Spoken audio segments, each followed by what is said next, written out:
Kita bertemu kembali di dalam pembelajaran hukum kelembagaan negara. Dan pada kesempatan kali ini kita akan membahas mengenai lembaga perwakilan. Secara umum, struktur lembaga perwakilan rakyat di seluruh dunia ini terbelah ke dalam dua kategori, yaitu sistem bikameral dan sistem unikameral. Apa yang dimaksud dengan sistem bikameral? Sistem bikameral adalah susunan organisasi lembaga perwakilan rakyat yang terdiri atas dua kelembagaan kamar yang satu sama lain berbeda. Perbedaan itu bisa meliputi cara rekrutmen, legitimasi, komposisi, dan juga kemenangan. Kemenangan di sini yang paling banyak disorot adalah dalam rangka pembentukan undang-undang. Sistem unikameral ini pada umumnya dilaksanakan di negara kesatuan. Karena apa? Basis keterwakilan hanya satu atau bersusun tunggal. Sehingga parlemennya atau lembaga perwakilan rakyat juga tersusun atas satu kamar saja. Sementara negara federal itu pada umumnya menganut sistem bikameral. Sistem di mana lembaga perwakilan itu terdiri atas kelembagaan dua kamar yang masing-masing berdiri sendiri dan mempunyai struktur yang tidak sama. Struktur yang tidak sama tadi itu dipengaruhi oleh cara rekrutmen, kemudian dasar legitimasi, corak kewenangan, maupun kapasitas dalam melakukan pembentukan undang-undang. Kenapa pada negara federal itu kecenderungannya sistem bikameral? Ya karena di dalam negara federal itu bangun representasinya tidak tunggal.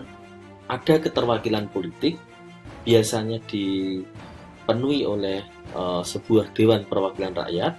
Anggota-anggotanya dipilih lewat pemilu, diajukan oleh partai yang keterwakilan mereka itu dihitung menurut potret statistik wilayah negara. Jadi negara itu dibagi-bagi ke dalam daerah pemilihan yang melibatkan perhitungan jumlah penduduk tertentu. Jadi misalnya wilayah A itu satu wakil mewakili 300.000 penduduk. Wilayah B karena dia punya 600.000 penduduk, dia punya hak untuk mengirimkan 2 anggota DPR dan seterusnya. Jadi dia sangat tergantung pada komposisi demografi yang ada pada suatu wilayah. Dan yang satu lagi adalah perwakilan negara bagian.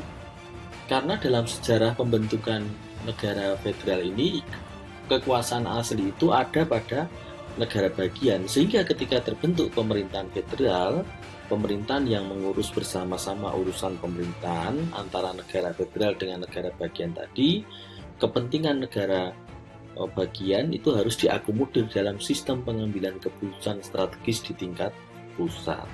Nah, mereka inilah yang mewakili negara bagian. Misalnya di Amerika Serikat itu ada Senat. Anggota Senat itu namanya senator.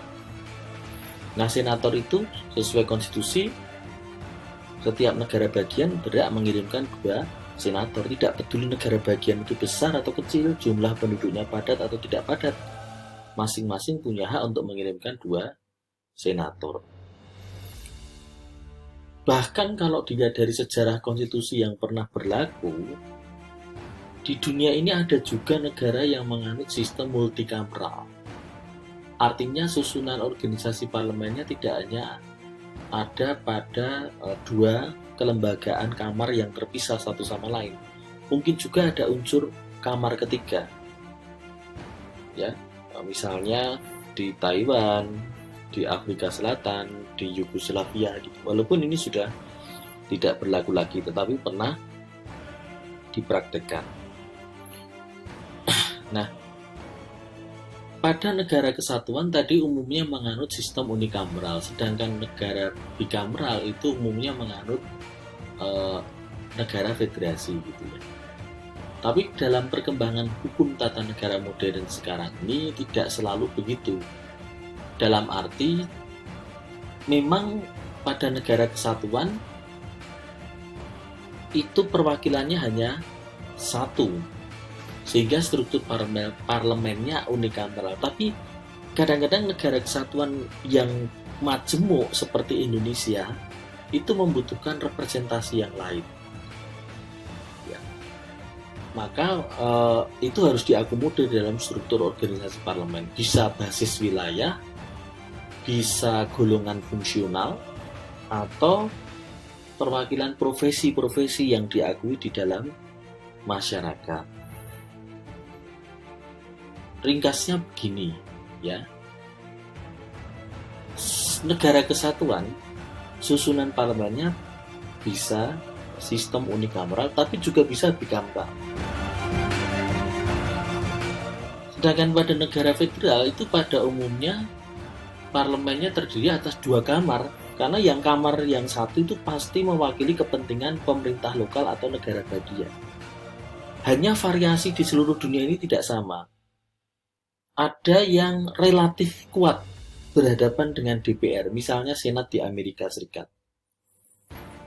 Dia punya kekuasaan yang penting karena dia menyetujui pengangkatan pejabat-pejabat eksekutif termasuk menteri-menteri. Jadi presiden kalau sudah terpilih dia harus menyodorkan daftar nama calon menterinya kepada Senat, dan Senat nanti akan melakukan hearing untuk menyetujui atau menolak. Kalau Senat menolak berarti presiden harus mencari kandidatnya. Maka dalam praktek di Amerika itu ketika presiden yang baru itu dilantik, maka dia masuk ke gedung putih itu dalam keadaan kosong ya. Dia tidak punya staf, dia tidak punya menteri ya, karena memang harus dibentuk dulu.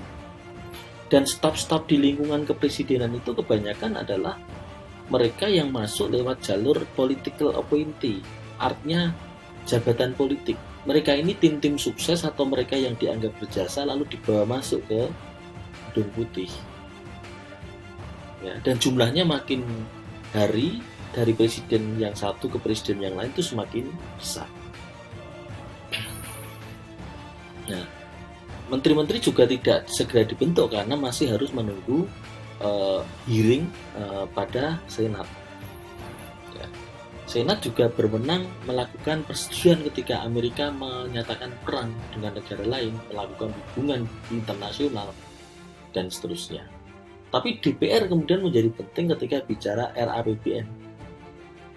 Nah ini jadi kekuatan antara 2 kamar parlemen ini, yang satu perwakilan politik, yang satu keterwakilan lokal, itu menjadi relatif seimbang. Tapi pada umumnya kamar kedua ini sebagai perwakilan non-politik kan? Saya sebut perwakilan non-politik karena tidak harus perwakilan wilayah atau negara bagian. Seperti di Inggris itu ada House of Lords, itu perwakilan fungsional. Mereka ini tidak dipilih tapi diangkat oleh kepala negara dari kalangan bangsawan. Karena memang struktur sosial di Inggris itu ada peranan kaum bangsawan yang diakui sejak mereka menjadi negara parlementer pada abad ke-13. Nah ini pada umumnya kamar kedua ini, perwakilan non-politik ini kekuasaannya tidak seimbang dibandingkan dengan DPR sebagai kamar pertama. Ini terjadi di Inggris, di Jepang, kemudian di Malaysia, dan lain-lain. Nah, istilah di dalam literatur itu untuk perwakilan politik yang umumnya disebut DPR atau nama lainnya ada the parliament, ada assembly, ada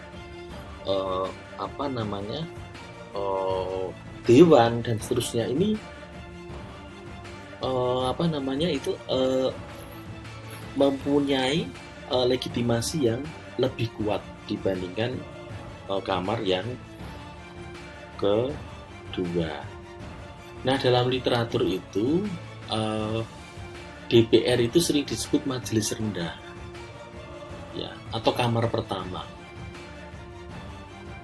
Apa kedudukannya tidak lebih tinggi dibandingkan kamar kedua? Majelis rendah itu maksudnya dia dipilih dari kalangan rakyat biasa. Ini awalnya di Inggris ya.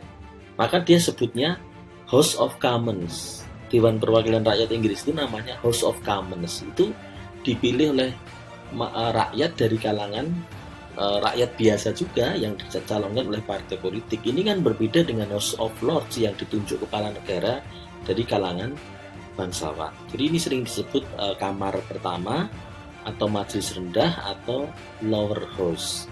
Sementara kamar yang kedua yang perwakilan non politik tadi itu sering disebut upper house, majelis tinggi, ya, atau second chamber. Ya. Kok disebut majelis tinggi ya? Dulu di Inggris itu sejarahnya dia tempat duduknya memang lebih tinggi karena awalnya yang namanya parlemen Inggris itu ya House of Lords itu yang terdiri atas para bangsawan yang memberi nasihat kepada raja, termasuk menyelenggarakan urusan peradilan. Maka tempat duduknya lebih tinggi, tapi kewenangannya belum tentu. Nah, sekarang kan kalau kita lihat di Inggris itu tempat duduk antara House of Lords dengan House of Commons itu juga setara. Ya. Jadi itu pertimbangannya. Artinya begini, keberadaan kamar kedua seperti Senat di Amerika atau DPD di Indonesia atau Majelis Rakyat di Malaysia itu untuk mencegah pengesahan undang-undang secara tergesa-gesa dan tidak direncanakan dengan matang oleh satu majelis. Ya. Karena kalau diserahkan pada satu bagian parlemen saja, bisa jadi di situ kekuasaannya menjadi dominan. Ya, dan kekuasaan dominan ini mestinya kan atas kuasa seluruh rakyat, baik karena perwakilan politik maupun karena perwakilan non politik, bukan hanya oleh perwakilan partai politik saja. Nah, sekali lagi kalau untuk negara federal itu tujuannya adalah dalam rangka melindungi kepentingan pemerintah lokal atau pemerintah negara bagian. Ada yang sangat kuat ini, ya, selain Senat, misalnya Bundesrat di Jerman itu sangat kuat, ya, dalam berhadapan dengan DPR pada saat menyusun kebijakan-kebijakan negara yang berurusan dengan pembagian kekuasaan antara pemerintah federal dengan pemerintah lokal. Tapi di Austria yang menganut struktur serupa dengan Jerman, Austria itu kan juga bahasanya bahasa Jerman. Itu struktur parlemen yang mewakili kepentingan pemerintah lokal itu tidak kuat, tidak setara dibandingkan dengan Bundesrat versus Bundestag di Jerman tadi. Ya, jadi ini mereka ini kamar kedua ini dibangun untuk mekanisme pengawasan dan keseimbangan serta pembahasan sekali lagi. Artinya suatu rancangan undang-undang itu tidak hanya selesai di DPR. Kalau ini sudah selesai lalu diberikan ke kamar kedua, ke Senat, ke DPD begitu. Ya, supaya berimbang. Ya, karena tadi itu kehendak pembentukan undang-undang itu atau kehendak representasi itu harus berasal dari rakyat secara menyeluruh, tidak hanya dari partai politik. Ini tadi pola pengorganisasian sudah kita bahas. Nah, kemudian ini juga sudah disinggung tadi. Kalau kita membicarakan lembaga perwakilan rakyat dengan susunan parlemen bikameral, maka kita pertama bicara bagaimana konstitusi memberikan kekuasaan kepada kedua kamar tersebut. Pola yang umum terhadap kamar kedua adalah bahwa kamar kedua cenderung subordinat terhadap kamar pertama. Sebagai contoh, suara negatif atau negative votes mereka pada pengusulan legislasi sering diabaikan oleh kamar pertama, dan dalam banyak hal sistem parlementer kabinet bertanggung jawab secara eksklusif kepada kamar pertama. Jadi misalnya di Inggris, ya, semua undang-undang itu dibahas oleh House of Commons, dan pemerintah pun lebih memperhatikan suara House of Commons. Untuk menjadi menteri itu haruslah anggota House of Commons. Dalam kasus tertentu, RUU tertentu atau RUU APBN itu bisa diveto oleh House of Lords, tetapi jangka vetonya terbatas. Kalau kemudian mayoritas House of Commons mendukung, maka suara House of Lords itu bisa diabaikan. Demikian juga di Jepang, ya. Di Jepang itu antara Sanguin, ya, DPR dengan Sangiin, Senat, itu Perdana Menteri lebih memperhatikan suara DPR. Menteri-menteri juga dipilih dari anggota DPR, ya. Tetapi memang kalau dilihat dari perilaku politik, posisi Senat di Jepang itu juga berpengaruh, terutama ketika akan dilakukannya mosi tidak percaya terhadap Perdana Menteri. Karena itu harus voting gitu di parlemennya. Votingnya itu tetap saja harus melibatkan seluruh unsur kamar parlemen. Dan tentu itu ada imbangannya. Di Jepang itu biasanya imbangannya adalah eksekutif atau Perdana Menteri akan mendukung RUU tertentu yang menjadi aspirasi dari Senat. Ya. Kemudian fenomena yang kedua adalah kepentingan politik yang sesungguhnya dari kamar kedua tidak hanya tergantung pada kekuasaan formalnya, tetapi juga bagaimana metode seleksi mereka. Nah, tentu kalau dalam kasus Inggris, House of Lords itu ditunjuk oleh kepala negara. Legitimasi mereka tidak kuat, tidak kongruen dibandingkan dengan House of Commons yang dipilih langsung oleh rakyat.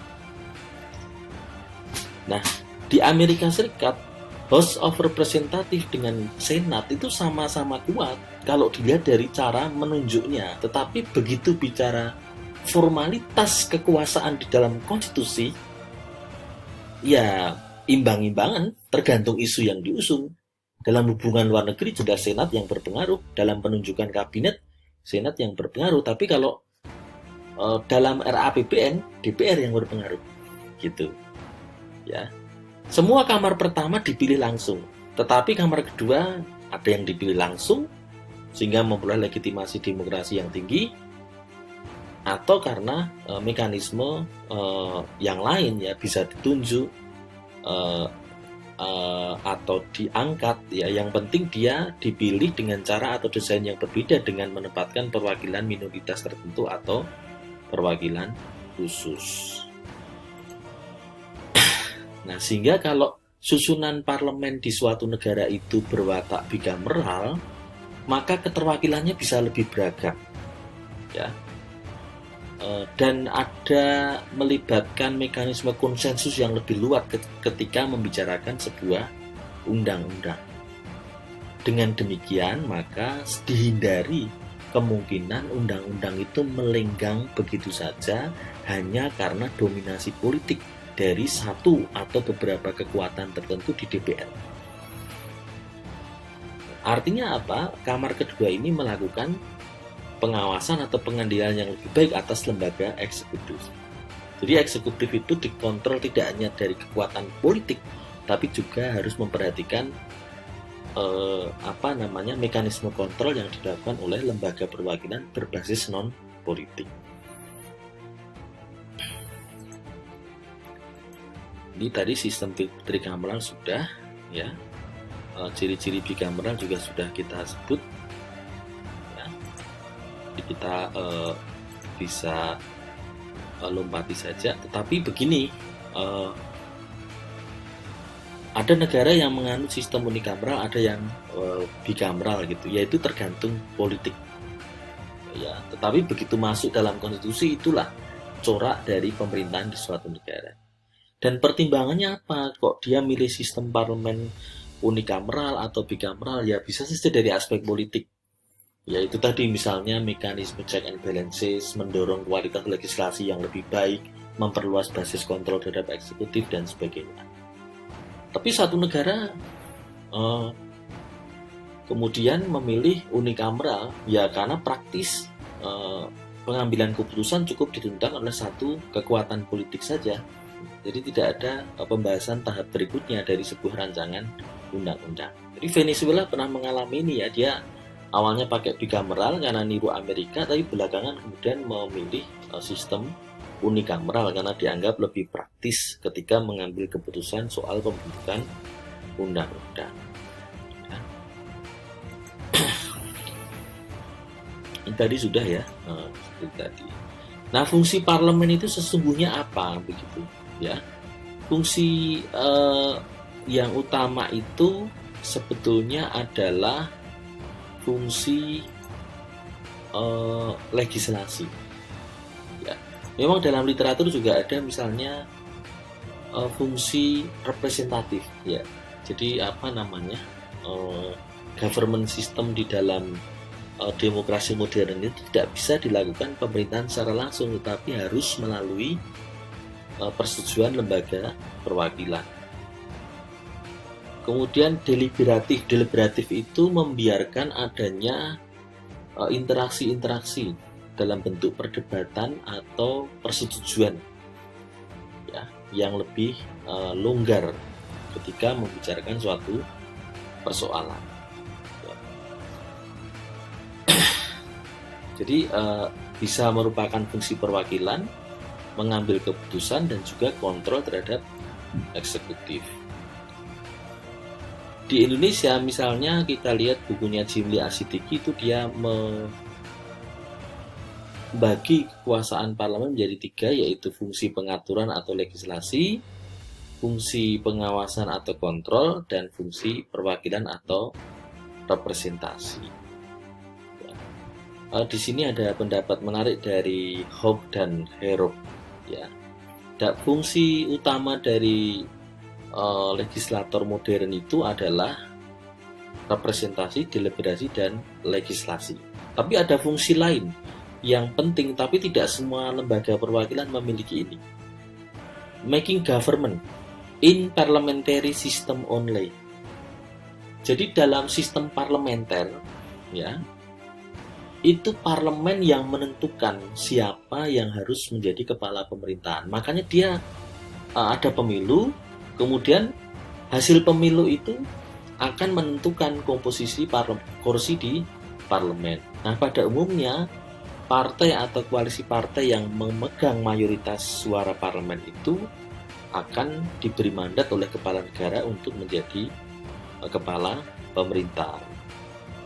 Otorisasi belanja negara expenditure ya, menyetujui RAPBN ya, dan juga melakukan pengendalian terhadap eksekutif. Ini yang fungsi krusial, tapi tidak semua parlemen atau lembaga perwakilan rakyat di seluruh dunia ini memiliki. Jadi pada tatap muka ini kita berbicara soal lembaga perwakilan rakyat dalam pengertian umum. Bagaimanakah lembaga perwakilan menurut Undang-Undang Dasar 1945? Kita akan tampilkan pada tatap muka berikutnya. Sekarang mari kita lihat literatur dan melakukan diskusi. Terima kasih.